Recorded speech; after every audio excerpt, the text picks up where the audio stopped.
नमस्कार दोस्तों, आज हम फिर आपके सामने हैं एक नए कार्यक्रम के साथ द हिंदू न्यूज़पेपर डिस्कशन। 16 अप्रैल 2020 का द हिंदू न्यूज़पेपर हम डिस्कस करेंगे।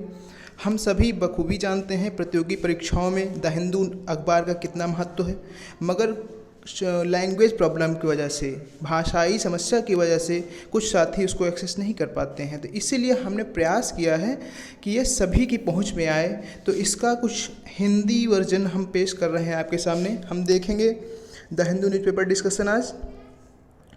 तो सबसे पहले हम मुख्य पृष्ठ पर चलते हैं। मुख्य पृष्ठ क्या कहता है?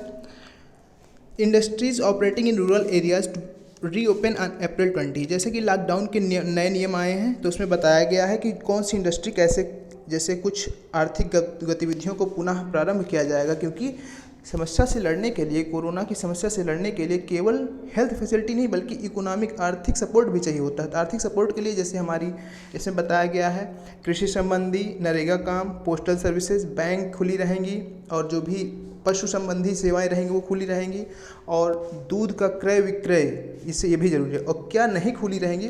पब्लिक ट्रांसपोर्ट नहीं खुला रहेगा, ट्रेन कोई भी नहीं अलाउ रहेगी, एयर ट्रैवल भी बंद रहेगा, रिलीजियस प्लेसेस पे, धार्मिक स्थानों पर इकट्ठा होना भी मना है। आगे न्यूज़ देखते हैं कि 170 जिलों में हॉटस्पॉट घोषित किया है स्वास्थ्य मंत्रालय ने।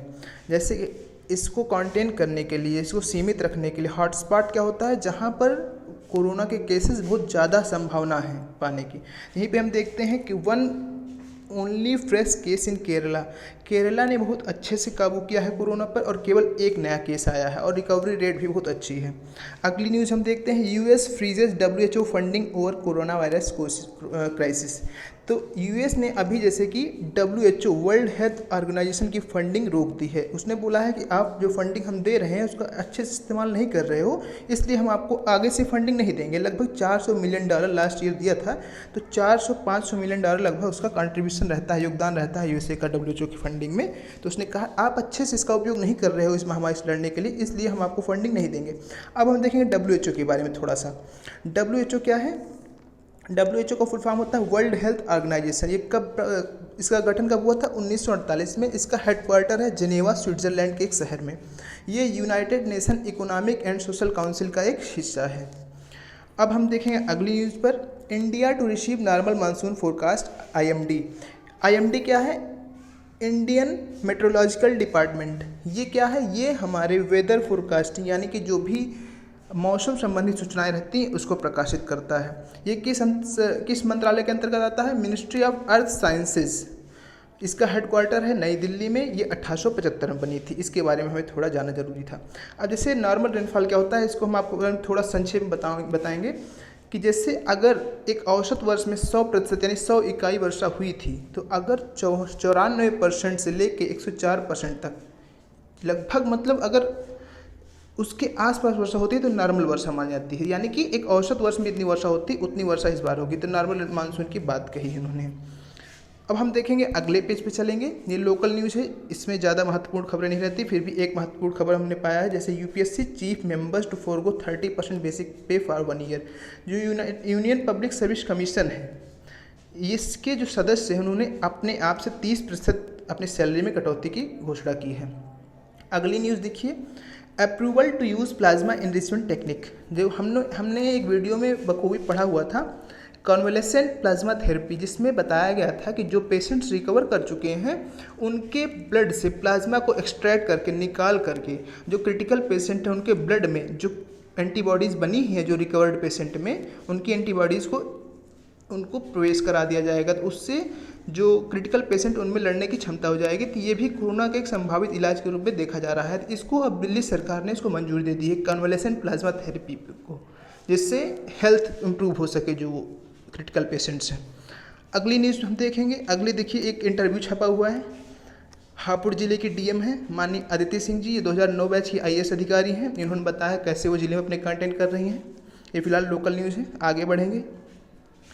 Kerala CM dismisses charge on Sprinklr deal. तो केरला में जो अपोजिशन पार्टी है, अपोजिशन कांग्रेस पार्टी है, उसने आरोप लगाया है केरला सरकार पर। वहाँ पे एक स्प्रिंकलर, एक केरला सरकार ने क्या किया है, स्प्रिंकलर एक IT कंपनी है, यूएसए बेस्ड आईटी कंपनी है, जो कि भारत के एक एनआरआई ने जो है वहाँ पे उसको स्थापना की है। तो ये क्या कंपनी ने क्या किया है, जो भी कोरोना के पेशेंट्स थे उनको ट्रैक करने के लिए, जो आइसोलेशन में थे, जो क्वारंटीन किए गए थे, उनको ट्रैक करने के लिए इन्फॉर्मेशन केरला गवर्नमेंट ने इस कंपनी से डील की थी और इसने फ्री सर्विस प्रोवाइड कराई थी ताकि कोरोना के जो पेशेंट उनको ट्रैक किया जा सके।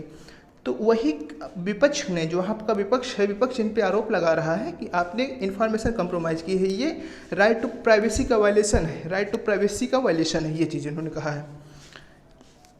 अगली खबर ये देखिए, एडिटोरियल का पेज है। अगली खबर हम देखेंगे, outdated census data keep 10 crore out of PDS economist. अर्थशास्त्रियों का कहना है कि जो हम 2011 का सेंसस डाटा या जनगणना का आंकड़ा प्रयोग कर रहे हैं, तो 2011 से अभी हम देखें 2020 में पहुंच चुके हैं, लगभग 9 वर्ष बीत चुके हैं।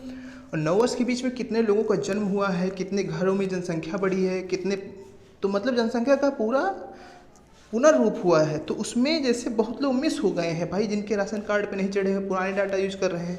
इससे बहुत से लोग जो है पीडीएस यानी पब्लिक डिस्ट्रीब्यूशन सिस्टम, जो राशन वितरण होता है, राशन वितरण प्रणाली है, उसके प्रयोग में बाहर आ जाएंगे। तो हम पीडीएस के बारे में थोड़ा देखेंगे।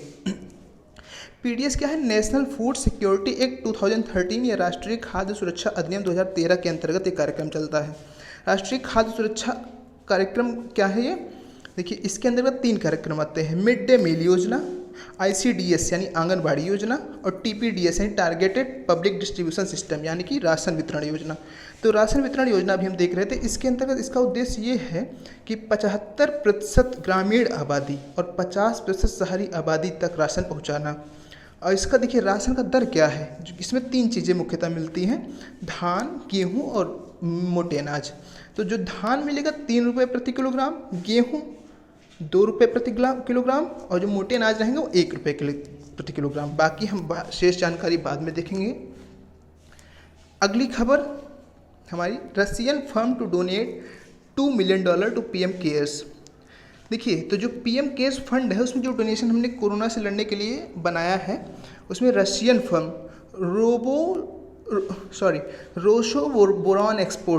रोशोबोरॉन एक्सपोर्ट ने, रशियन फर्म है ये, इसने डोनेट किया है $2 मिलियन। अब इसमें हमको 2 चीज़ देखना है, पीएम केयर्स फंड क्या है। पीएम केयर्स फंड अब हम सभी जानते हैं, जो अभी कोरोना से लड़ने के लिए जो है हमने एस्टेब्लिश किया है फंड, जिसमें डोनेशन एक्सेप्ट करेंगे।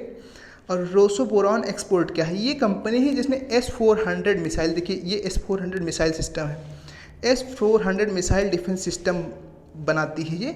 और देखिए S-400 मिसाइल सिस्टम हम रसिया से, रूस से आयात करेंगे। ये क्या है, ये एक सुरक्षा कवच है, जो भी वायु संबंधी, वायु से जो भी उपकरण विदेश, दूसरे देश लॉन्च करेंगे हम पे, जैसे मान लीजिए उदाहरण तौर पे हमारे पड़ोसी देश यदि कोई विमान हम पे छोड़ते हैं, कोई रॉकेट छोड़ते हैं, तो जो आप देख रहे हैं चित्र में, ये एक सुरक्षा यंत्र है कि उसको वायु में ही मार गिराएगा। तो S-400 air defence missile system ये है, ये रूस से हम आयात करेंगे।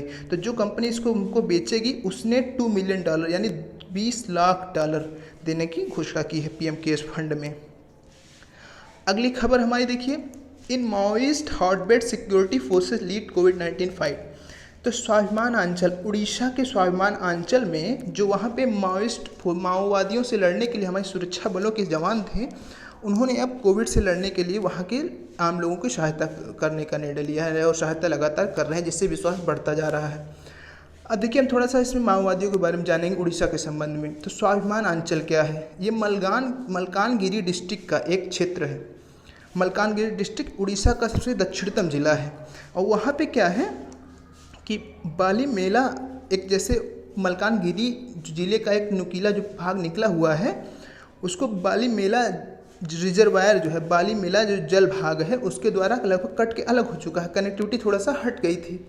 तो वो मेन एडमिनिस्ट्रेशन, मुख्य प्रशासन के पहुंच से बाहर हो गया था। तो उसमें माओवादी गतिविधियां बहुत ज़्यादा प्रासंगिक हो चुकी थी। तो अब गुरुप्रिया बांध बनाने से वहां पर हमारे प्रशासन के पहुंच हो चुकी है, इसलिए वहां पे अब लोगों को माओवादियों से काफ़ी राहत है। तो हमको जानना मुख्यतः है स्वाभिमान अंचल कहाँ है, ये उड़ीसा में है और एक माओवादी प्रभावित जिला है। देखिए अब अगली खबर है कि disinfectant tunnels can cause harm. जो डिसइंफेक्टेंट टनल आपने एक नया प्रयोग देखा है, इसमें क्या है, सोडियम हाइपोक्लोराइट यानी NaOCl। NaClO सोडियम हाइपोक्लोराइड का सोल्यूशन इसमें प्रयोग किया जाता है, जिसको डिसइंफेक्टेंट यानी कि जो भी कीड़े मकोड़े हैं इसको कोरोना से मतलब इसका प्रभाव माना जा रहा है कि अच्छा प्रभाव रहेगा कोरोना से लड़ने में। तो अगर NaClO यानी सोडियम हाइपोक्लोराइड का 0.5% सोल्यूशन हम पानी में मिलाते हैं तो इसको हम दकिन सोल्यूशन भी बोलते हैं। लेकिन वैज्ञानिक बता रहे हैं अगर हम इसको ज़्यादा मात्रा में जैसे 10% से 15% अगर हम प्रयोग करेंगे तो इससे हमारी रेस्पिरेटरी डिजीज, सांस लेने में दिक्कत, स्वेलिंग, सूजन या लालपन, ये सब चीज़ें हमको नुकसान हो सकती हैं। अब अगली खबर है NHRC ask centre to protect rights. NHRC यानी राष्ट्रीय मानवाधिकार आयोग सेंटर से कह रहा है कि मानवाधिकारों की संरक्षण करो, ध्यान रखो। जैसे कि हम केसेस सुन रहे हैं कि डॉक्टरों पर जो है अत्याचार हो रहे हैं, या कोई डॉक्टर मान लीजिए किसी व्यक्ति से अच्छे से बिहेव नहीं करा, या डॉक्टर कहीं पर चेक करने जा रहे हैं तो लोग वहाँ पत्थर मार रहे हैं, या मुस्लिम सब्जी बेचने वालों के साथ भेदभाव हुआ रहा है। यानी कोई भी प्रकार का किसी भी मानव से भेदभाव ना हो, उसके मानवाधिकार सुरक्षित हो, इसलिए उसने सेंटर को अपील की है NHRC ने, राष्ट्रीय मानवाधिकार आयोग। अब हम थोड़ा सा देखेंगे राष्ट्रीय मानवाधिकार आयोग क्या है। देखिए राष्ट्रीय मानवाधिकार आयोग क्या है, ये ह्यूमन राइट्स एक्ट मानवाधिकार अधिनियम 1993 के अंतर्गत इसका गठन हुआ था। इसका हेडक्वार्टर नई दिल्ली में है और 2019 में इसमें संशोधन हुआ था, इसलिए ये और महत्वपूर्ण हो जाएगा। तो हम देखेंगे क्या क्या संशोधन हुआ है। तो पहले ये 2 सदस्यीय बॉडी थी, अब इसमें 3 सदस्य होंगे, जिसमें एक चेयरपर्सन होगा, एक जो होगा चेयरपर्सन होगा और बाकी 2 अन्य सदस्य होंगे। और उन तीनों सदस्यों में से एक महिला का होना आवश्यक है। इसके साथ ही जैसे national commission for women's, national commission for other backward classes, national commission for SC ST, इन सब के सदस्य भी उसमें शामिल रहेंगे। अब देखिए जो चेयरपर्सन होगा, जो मुख्य उसका जो अध्यक्ष होगा NHRC का, राष्ट्रीय मानवाधिकार आयोग का, उसकी एलिजिबिलिटी क्या होनी चाहिए, योग्यता क्या होनी चाहिए। सबसे पहले देखो, पहले क्या होता था, वो केवल चीफ जस्टिस हो सकता था, यानी मुख्य न्यायाधीश, सर्वोच्च न्यायालय का मुख्य न्यायाधीश हो सकता था। लेकिन अब वो सर्वोच्च न्यायालय का मुख्य न्यायाधीश या सर्वोच्च न्यायालय का न्यायाधीश, दोनों कोई हो सकता है। और देखिए पहले उसकी टर्म कितना था, कितने दिन तक वो काम कर सकता था, पहले 5 वर्ष था, अब उसको घटाकर 3 वर्ष कर दिया गया है। ये था NHRC के बारे में। अब हम अगली खबर पर नज़र मारेंगे। गूगल लॉन्चे जर्नलिज्म रिलीफ फंड, जो पत्रकारिता के सहयोग के लिए गूगल फंड देगा। इससे पहले फेसबुक भी दे चुका है। South Koreans vote in national polls, देख रहे हैं हम लोग कि जैसे इसी दौरान साउथ कोरिया ने अपनी क्षमता का प्रदर्शन किया है। कोरोना से लड़ने के साथ साथ वहाँ पर इलेक्शंस भी हो रहे हैं, तो एक काबिल तारीफ़ है। कैसे वो मैनेज करेंगे वही जाने। अब देखिए इसमें छोटी सी बड़ी अच्छी न्यूज़ आई है, how pandemics have change the world. तो इसमें बताया गया है कौन कौन सी महामारियां विश्व में आ चुकी हैं और कैसे उन महामारियों के बाद विश्व के जो व्यवस्था है उसमें काफ़ी परिवर्तन आया है। जैसे इन्होंने सबसे पहला बताया है जस्टिनियन प्लेग। जस्टिनियन प्लेग क्या है, ये 6ठी शताब्दी में कॉन्स्टेंटिनोपल के जो एक साम्राज्य था, बाइजेंटाइन एम्पायर, उसके जो राजा थे उनके नाम पर बना था, जस्टिनियन राजा थे। तो क्या हुआ था, इस प्लेग के बाद, जैसे इस प्लेग से उस समय का सबसे बढ़ता हुआ साम्राज्य था, सबसे प्रज्वलित साम्राज्य था, मगर इस प्लेग ने इस साम्राज्य को इतना प्रभावित हुआ कि उस प्लेग के समाप्त होने के बाद बाइजेंटाइन एम्पायर की शक्ति क्षीण हो चुकी थी और फिर नया जो पॉलिटिकल सिस्टम है नया इवाल्व हुआ। उसके बाद दूसरा महामारी था ब्लैक डेथ, ये 14वीं शताब्दी में थी। इससे भी काफ़ी प्रभाव हुआ, जैसे कि जो लेबरर्स थे, जैसे काफ़ी संख्या में लोगों की मृत्यु हुई यूरोप में, तो जो वहाँ पर लैंड अवेलेबिलिटी थी, ज़्यादा लैंड अवेलेबिलिटी हो गई और लोग जब कम हो गए तो लोगों की मात्रा कम हो गई तो डिमांड बढ़ने लगी। लेबर्स के जो राइट्स थे, जो श्रमिक थे, उनके अधिकारों में बढ़ोतरी हो गई, उनकी इज्जत बढ़ी क्योंकि कम श्रमिक बचे, अब तो उनको ज़्यादा वैल्यू मिलने लगी थी। और जो कैथोलिक चर्च थे, जैसे लोगों की चर्च में आस्था थी, इतने लोग मर चुके, इतने लोग मर गए उसमें कि अब लोगों की चर्च से आस्था ही उठ गई। तो मतलब हम देख रहे हैं हर महामारी के बाद विश्व का जो व्यवस्था है उसमें काफ़ी परिवर्तन देखा जा रहा है। और उसके बाद देखिए पिछली शताब्दी यानी कि 19वीं शताब्दी का सबसे बड़ी महामारी स्पेनिश फ्लू था।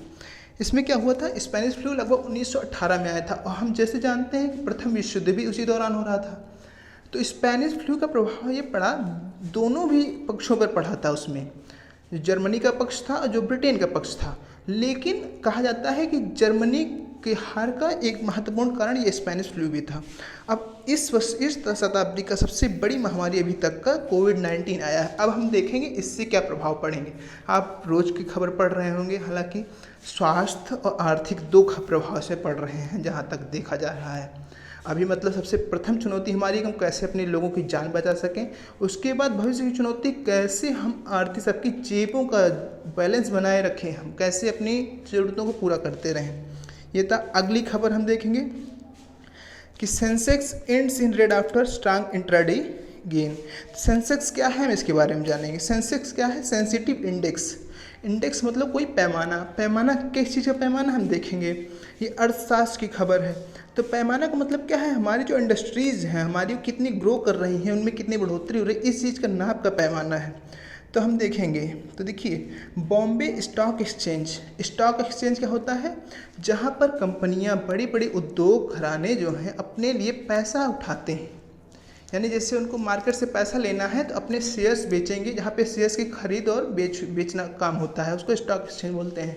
तो जब शेयर बेचते हैं तो उनको पैसा मिलता है। तो ये एक मार्केट है, समझ लीजिए, कैपिटल मार्केट इसे बोलते हैं।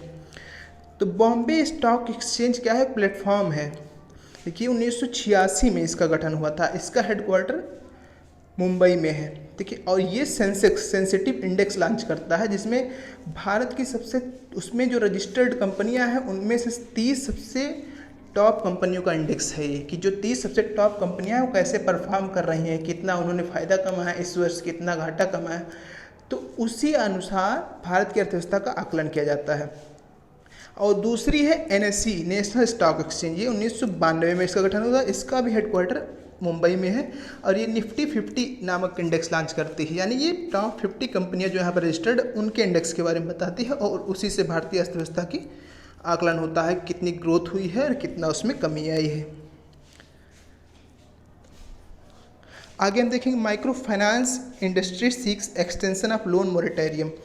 अब जैसे कि देख रहे हैं हम, कोरोना के संबंध में आर्थिक प्रभाव उसके काफ़ी हैं। तो जो माइक्रो फाइनेंस इंडस्ट्री, जैसे कि अभी गाइडलाइन आई थी, RBI ने गाइडलाइन दी थी कि जो लोग भी ब्याज पे वो लोन लिए हैं, उनके ब्याज की रकम देने के लिए 3 महीने की उनको माफ़ी दे दी जाए, यानी कि वो 3 महीने के लिए उनको कोई इंस्टॉलमेंट ना भरनी पड़े। तो माइक्रो फाइनेंस इंडस्ट्री क्या है, हम जानेंगे। तो माइक्रो फाइनेंस इंडस्ट्री वो है, माइक्रो मीन्स छोटा, फाइनेंस मतलब पैसा प्रोवाइड कराना, यानी जो छोटी मात्रा में पैसा प्रोवाइड करते हैं, यानी जो गरीब लोग हैं या जहाँ पर सामान्य बैंकों की पहुँच नहीं होती, जैसे मान लीजिए हमको 10,000 का लोन लेना है, 20,000 का लोन लेना है, तो इतनी छोटी छोटी मात्रा में जो लोन प्रोवाइड कर देते हैं उनको माइक्रो फाइनेंस इंडस्ट्रीज कहते हैं। तो जैसे अब 10,000 का लोन है, बैंक तो प्रोवाइड नहीं करा रही है, तो ये जो इंडस्ट्रीज होती हैं ये बैंक से लोन लेती हैं और फिर बैंक ज़रूरतमंद लोगों को देती हैं। तो जो अभी मोरेटोरियम लगा हुआ है, यानी कि जो अभी हमको नहीं देना है, जैसे RBI गाइडलाइन है कि हमको बैंकों को अपना इंस्टॉलमेंट नहीं पे करना है, वो आम लोगों के लिए है। लेकिन जो माइक्रो फाइनेंस इंडस्ट्री ने लोन लिया है इनको तो देना ही पड़ेगा ना। तो इसने भी राहत की मांग की है RBI से कि हमारे लिए भी ये छूट का प्रावधान किया जाए। अगली न्यूज़ है IEA forecasts huge drop in oil demand in 2020। अब देखेंगे IEA क्या है।